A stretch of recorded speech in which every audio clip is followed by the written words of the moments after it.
You are now listening to Mondays with Mike Martinez. Hey guys, welcome back to another exciting episode of Mondays with Mike. I'm here with my friend Eric, and I'll tell you guys why I'm so excited about this episode. Because this is one of my most favorite restaurants in the whole wide world. I eat here at least a couple times a month. Eric, let's introduce you. What's the name of your restaurant? Where are you located? And where are you from? All right, Mike. Well, my name is Eric Benitez. I'm Mexican. I'm from Guerrero. My location is right here in Fontana. I actually have two locations, one in Fontana, one in San Marino, but between all my family, we have 5 locations. The way that we start is just like, working in a restaurant starting as a dishwasher, and it's been a journey, but we're here, Mike. Thank you so much. So we're here at Miguel's Sushi in Fontana. He specializes in, a lot of people don't know about this, but it's Mexican style sushi. Yes, it's actually a thing, and it's freaking delicious. And it's one of my favorite restaurants, like I said, in the whole world. So when I travel a lot, Eric, I start getting homesick. Yeah. I start wanting to eat here. Even when I'm traveling, I'm like, let's get back home and let's go hit Miguel Sushi in Fontana. So you own the location here. You own the location in San Bernardino. Before we dive into it, let's talk about your background. So are you originally from Guerrero, Mexico? Guerrero, Mexico. Yes, okay. Sir. And when did you come to the U.S.? 27 years ago. So back in 1998. Yeah. How old were you? 18. 18? How old are you now? I'm 45. Okay, cool. Yeah, I just want to put some context so people know what's possible, because, between the 5 restaurants, it's a successful family-owned and operated franchise, and it's only exclusive for family. Yeah. And you guys are doing multi-millions of dollars every single year in revenue altogether as a conglomerate. And you guys have a very strong net profit, which is unusual in the restaurant business. So we'll talk about that right now. Yeah. So when you came to the U.S., was it difficult? Was it challenging? It was actually, yeah. Just talk a little bit about the name of the restaurant. It's Sushi Miguel because of my brother-in-law. My brother-in-law works for a sushi restaurant for about 27 years before we opened the first Sushi Miguel's. And then between Miguel and my sister, they the one that helped me to come to this country. It was challenging. It was tough, but we're here now, so if I can do it, like anybody can do it. Is your sister older than you? My sister is 2 years older than me. Yes. 2 years. Yeah. Okay. Yeah. So when you came, she helped you. She helped you come over to the U.S. Yes. She helped you get started. And when you got here, what did you start doing?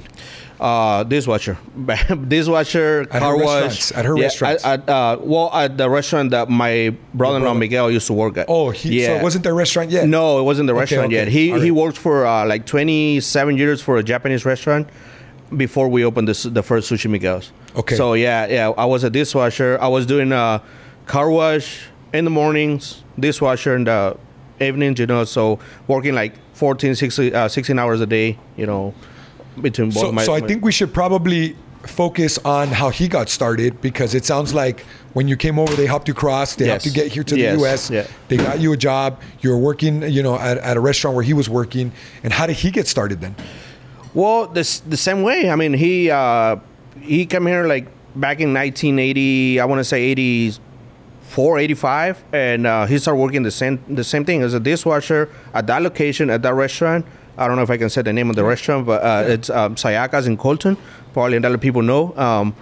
And he was working there, same thing. Started as a dishwasher, busboy, kitchen, and he got the opportunity to jump to the sushi. So and how did he start his business?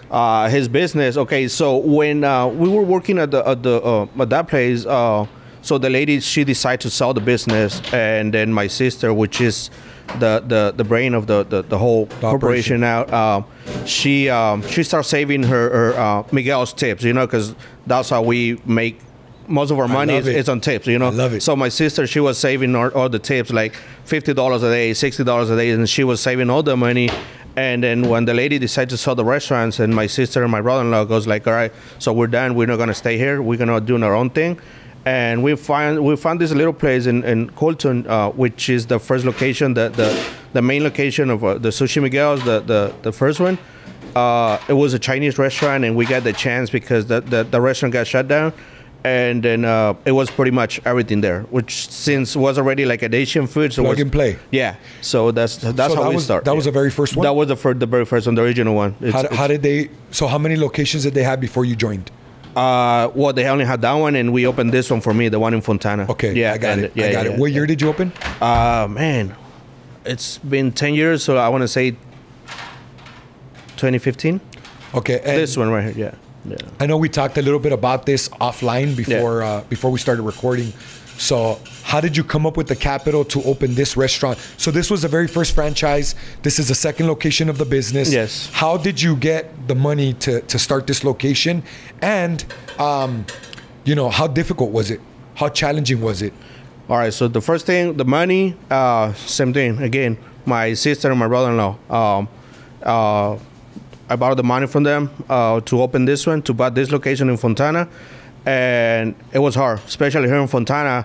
Like I was just telling you before, I was days like I was about to cry because I'm like, I'm not gonna make it. This place is not gonna make it. Fontana, people in Fontana don't like sushi, or at least like sushi Miguel style, And it was really tough. It was really challenging, but thank God, little by little, and with my loyal customers, and the blessing of God. I mean, we're here. Yeah. You made it. Yeah. So back in these days, we were talking about this. There was no marketing. There was no Facebook. There was no Instagram. Exactly. And if there was, it wasn't really a trend, right? Yeah. It wasn't a powerful marketing tool. So you literally got started with no marketing. Your first year was just a struggle, right? You borrowed. Yeah. How much was it? It was like around. Between all the permits and everything, probably like $120,000 back then, like 10 years ago. Yeah. And your sister helped you with that? Yes, my sister and my brother-in-law, Miguel. Yeah. Okay, So, that's awesome, dude. Yeah. I love it. Yeah. So did you find anything easy about starting this business, starting a restaurant? Was there anything easy about it? Well, it was.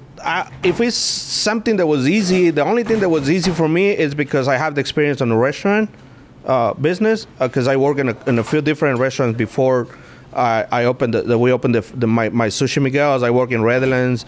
I was running restaurants in Redlands, and I had the experience. So that's the only part that was easy. Besides that, it was nothing easy. Like, so the technical side, we call that the technical side. Yeah, technical side. The technical side is managing the operation. Yes. And then actually doing the work. Yeah. Making the food. That was easy. That was easy for me. Yeah, for me it was technical easy. side. Because I had experience. Just like all business owners, right? Exactly. So somebody that does HVAC, AC units, they know how to do that, but they don't know business. Exactly. So you had to kind of figure out like how to market, how to attract clients, right? The marketing side. Yeah. That was kind of the challenge. The challenge, yeah. The building the client base. Yes. Yeah. Okay, got it. So that was the most challenging part, building for the me, clients yes. to spend the money. Spend the money, yeah. Okay, exactly. Gotcha. Yeah.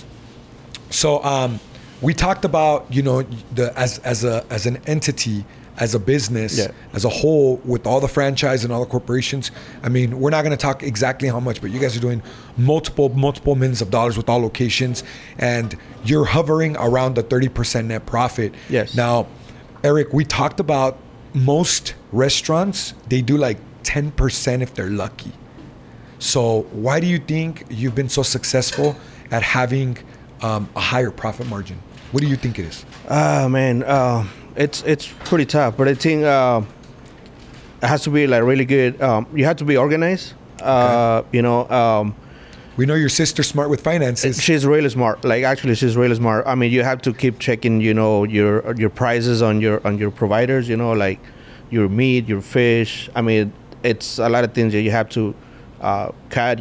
Change companies. Like, whatever is cheaper. You have to look at your numbers really, really, really good. I love what you just said. Yeah. You have to look at your numbers really closely. Yeah. Okay. Do you have an accountant? I do have an accountant. Yeah. Okay. And how often are you checking your payroll, your expenses, your gross revenue? Yeah. How often do you check it? Well, I normally try to have a meeting with my accountant like every 3 months, and we look at the numbers, and that's how we know. I do it every month. You do it every month? I do it every month. I should do it like it has to be done by the 15th. Shout out to Carmen. We're getting ready to partner. Yeah. I'm going to be helping her with the accounting business, and I'm going to become a partner to help her scale it. Yeah. So shout out to Carmen. So she knows that by the 15th of the following month, we need to have a meeting done already. It's 1 hour meeting where I go over all of my finances from the previous month. Yeah. I need to verify my gross revenue. I need to check all of my expenses. I need to see what my percentage is of all my expenses. So what's my cost of goods? What's my labor cost? What's my operational cost? What's my fixed cost? What's adjusted? Yeah. And then what is my net? Yeah. That's the most important. How much did daddy take home? Yeah. Right? That's the most important. So that's what we look at. So it's safe to say that the two most important things when running an efficient and effective restaurant business is, number one, paying close attention to your finances. Yes. And number two, attracting customers that are willing to pay. Yep. Those are the two most challenging and important things. Yes, sir. Everything else, obviously, you have to have good food, which you guys do. Yeah. So, how did that happen? Was that all Miguel? Was that all your brother-in-law Miguel? Well, it was. I want to say 100% it was Miguel. I mean, Miguel back then when he was working at that sushi restaurant, he started, kind of playing with the sushi. Try to make a more like Latino style, putting like onions, chile, lemon. So a lot of people will come in and say, you know what, I want my sushi Miguel style. I want my sushi. So that's how the name come up, sushi Miguel style. When we opened the first location, and then a lot of people ask me like, oh, how come your picture or your name is not on the menu? I'm like, no, I mean, we have to give the credit to the guy that deserves the credit, That's so, right, I love it. And then, I mean, me and my brother-in-law Miguel, we have a really good relationship, and everything is, I mean, I want to say I have, a few rolls that I make on the menu. There is like 2, 3, 4 rolls that I make, but all the sauces and all that it's 100% Miguel's. We talked a little bit about that offline. One of the secrets to your success is the sauces. Yeah. And that's kind of the only thing in your business that you still need to do. You can do everything. You can do everything from A to Z in your business. You can do it. But 80% of it, you already handed it off to your teams, right? Yes. The only parts that you still have to do, can we talk about that? Yeah. What are the things that you still have to do? You mentioned the sauces. My sauces. Yeah. That's the secret sauce, baby. Nobody touched my sauces. I mean, no, not even. I was telling Mike that my son works for me, and not even my son. He don't even know how to make the sauces. What sauces are we talking about? We're talking about the spicy mayo, the chili oil, the recipes that Miguel created himself. And taught me how to make. So everything comes from Miguel. That's a family secret. That's a family secret. And that's why it has to be a family franchise only. Exactly. I got it. We don't want those secret sauces getting out to the world. I have on two of my locations. I make all the sauces. So I try to make sure that all my sauces taste the same, at least on my 2 locations, because I don't have control of the other 3, because we're, like you say, we're a family franchise. So all my sauces on my 2 of my locations, it has to be the same. It has to taste the same, and that's what I do. That's why you don't see me behind the bar like pretty often, because I have a lot of other things to do, Administration stuff. Exactly. So you like to work on your business, not in your business anymore, unless it's making sauces. Unless it's making sauces. Right. I work a couple days, behind the bar, like Mondays and Fridays. But you were mentioning that you help them when, Friday night, Saturday night, those are busy. Yeah. And one thing that's interesting that we were just talking about is you're closed every Sunday. Yes. Can you share with the audience why you do that? One of the busiest days in the restaurant business, and you guys are closed. Well, you know what? A lot of people tell me like Sunday is the busiest day, like on the franchise on the restaurant industry, and I'm like, yeah, I'm pretty sure, but I'm probably this is gonna sound like kind of crazy, but I try to keep it like for my family, for my wife. I have 3 sons, my 3 boys, and as they're all growing up right now. My oldest is 22, my second one is 19, but I still have a 12-year-old that I try to spend time with him on Sundays, and so I try to keep it as my family day, And I know Sunday it's a really big day for business, but I'm gonna be honest with you, and for me, it's not all about money, I try to spend time with my family. I love that. Are all of them closed on Sundays? No, the Colton location is open on Sundays from 4 to 9, I believe. Yeah. So if I want Miguel Sushi, I gotta go there. You gotta go to Colton. Yeah. For now, you never know. Well, we talked about possibly opening. Yeah, we did a little bit of math of how much money you're leaving on the table from not opening. For not opening on You Sundays. just have to decide: is it worth it? Exactly. Is it worth? And I'm pretty sure it's. I mean, as a money wise, I'm pretty sure it's worth it. But as a family, well, it has to be worth the sacrifice sacrifice of family time. Family time, yes. I don't like doing business on the weekends. I'm a workaholic, so my mind is always going. Yeah. But the weekends is pretty much reserved for my family, especially Sundays. But like, let's say that I'm spending time with them on Sunday, and you know, I take them to the park or we go out and do something, and then we come home early. I'm working. I'm just addicted to growing businesses. That's my addiction. Yeah. It's my obsession. But I understand you. You know, you need to dedicate some time. So, just my suggestion, just an option is maybe you could dedicate to opening Sundays. Like you said, alternating your team. Yeah. And maybe you only work one Sunday a month, but let your team run it. Yeah, you know, that's leadership, and that's the whole point why you have a business, to leverage your teams and, you know, to be able to switch their schedules so that they have time off. They have time off with the family. Yeah, because I know you care a lot about your employees. I do care a lot about employees, and that's another reason why I've I decided not to open Sundays since I opened my first location in Fontana. I told my sister, okay, I'm not gonna open Sundays. But even when I used to work for my sister in Colton. At first when we opened, we used to be closed on Sundays, and she decided to open on Sundays. So I told her, you know what, if you want to open on Sunday, that's fine, but I'm not going to work Sundays. So I once in a while, if she needs help, then I used to work Sundays, but it was my day off, it was my day off for my family. So let me ask you this: 2025, congratulations to you, your sister, and your brother-in-law. You know, this is not just one of my favorite restaurants. This is a lot of my friends' favorite restaurants. So we love hanging out here, drinking Asahis and Sapporos, and, you know, enjoying all the different sushis.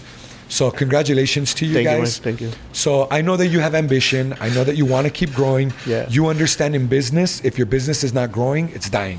Yes. Right? I'm going to explain my theory that I've learned from Grant Cardone, Brandon Dawson about inflation. Yeah. You cannot generate the same revenue this year that you did last year because of inflation. You actually made less money. Yeah. So if you do, let's just call it $1 million. Let's just call it. If you do $1 million last year, you have to do more this year. Because if you do the same amount, you made less money because of inflation. Exactly. Right? Yeah. So we're always growing. So what's in the horizons? What are your plans for growth for Eric? Not just Miguel Sushi, but for you. Well, my plan always been, it's just been one of my biggest dreams is I want to open up especially here in Fontana or maybe in San Marino, a hibachi restaurant, like a Benihana kind of style. Yeah. That's my dream. I have I have some friends that want to partnership with me, but I'm not big on the partnership. Yeah. It's tough, you know. I'm partnership with my sister and my brother-in-law because they own the name, and they give you the opportunity. Exactly. So it's totally different, but that's one of my dreams. And then another thing have is you thought about partnership with them in that? Yeah, but you know, my sister, she's like, she's not really interested. So okay, great. So one of my other favorite restaurants here, one of my other favorite restaurants in the whole wide world, is a Japanese steakhouse. Yeah. Kobe. I'll give a shout out to Kobe because it's so freaking good. And we talked about like American Kobe is hard to find at a Japanese restaurant, at a Japanese hibachi. It's hard to find Kobe. Yeah. Number two, it's freaking delicious and it can be expensive. So do you have any sort of concept that you would implement into that business that you know would help it be successful quickly? Yeah. I mean, I was thinking about making like how do you call, like a fusion between Miguel Sushi and the hibachi, some kind of style like that. Like a Mexican hibachi? Like a Mexican hibachi, maybe, you know. We use the chili oil that we made, or those kind of things, you know, like so. Absolutely, I would be one of your first customers there. If you if you think about it, like especially for the Latino community, I mean, if it's not spicy, it's not tasty, you know. It's not good. And we're in freaking Southern California. We're in Southern California. I call it Mexico. We're exactly. This is an unofficial part of Mexico. Yeah. So that's awesome, dude. I love your ambition, and I wish you luck with it. And we talked about doing some marketing, guys. By the way, all this has been built without real strong marketing. So Eric was asking me about marketing, and I'm definitely going to give you some pointers on it. But one of my concerns was, can you even handle marketing because you're already too busy? We're already busy. Like, I come on Saturdays, and sometimes we have to wait 30 minutes. You always hook us up, but sometimes we got to wait 20, 30 minutes. on a Friday or Saturday night. Yeah. Like, imagine if you open Sundays and you do marketing, bro. You're not going to be able to handle all these customers. Exactly. Everybody's going to know, and everybody's going to want to eat here. Yeah. So, and well, that's another thing, you know, that I really, if I stay with just like Sushi Miguel's, I would love to have a little bigger place, you know, like I would like to expand and get it like another city, or, you know, yeah, or make this one bigger, you know. Here in Fontana, I look for another spot and make Sushi Miguel's. I would love to have like a full bar, you know, like hard liquor, you know, and all that. So that was going to be one of my questions as well. Yeah. Do you plan on opening more Miguel Sushis like throughout Southern California? Like Orange County, LA? Myself, I don't think so. I'm good with 2 for now. If I open up another one, it's going to be the Hibachi, but Sushi Miguel's. Actually, my sister is going to be a free advertisement for her, but it's just like she's opening another one in Victorville. They're working on it right now. That's freaking great. They're working on that one right now, and so I'm pretty sure it's going to be open between, like, I don't know, I want to say in a couple of months. They actually building the bar. If you guys are driving to Vegas, from LA, you guys better stop and try Miguel Sushi. Try Miguel Sushi's right there. Shout out to the Victorville. It's gonna be right off of Palmdale. I don't have the address yet, but yeah, as soon as we have it, you'll see it on our Instagrams or whatever. But that's good stuff. So that's gonna be number 6. So. So I gotta tell everybody, if you guys are in the Inland Empire, if you're passing through Fontana or San Bernardino, you guys got to stop by. Yeah. Let Eric and let the team know that you've seen it on Mondays with Mike, and that you want to try the amazing rolls. Let them know that you want to try the flying saucers. When I'm checking my macros, that's what I'm eating. I'm eating the flying saucer, and I'm super excited to see you launch the hibachi when you do. Yeah. Where can people find you on social media? Instagram, Sushi Miguel, Miguel Sushi Fontana, and Sushi Miguel San Bernardino. We also have the Sushi Miguel's in Highland, Moreno Valley, and Colton. So we have it all on Instagram. You can see it on Instagram. Yeah. That's awesome. Yeah. So make sure that you guys come check them out. Eric, thank you very much for your time today. Mike, thank you. Like I said, dude, this is one of my favorite podcasts because I freaking love eating here. And I'm super excited for you and your sister and your brother-in-law on your Victorville location and what you guys got in store for the next couple years. Yeah. And appreciate your time, man. No, thank you, Mike. You did great. Thanks. Guys, make sure that you comment, especially if you've never tried this place and you come out and you check them out, and we want to know what you think. Do we have similar taste? If you've already eat here, tell me what you think. Tell me what your favorite plate is. Tell me what your favorite sushi is. And tell me when you're here. You guys might run into me here on a Friday or a Saturday. That's normally when I'm here. And we eat here at least twice a month. So huge shout out. Make sure you guys comment. Make sure you like. And most importantly, make sure you subscribe to Mondays with Mike. We'll see you next time. Cool. All right. Thank you, Mike.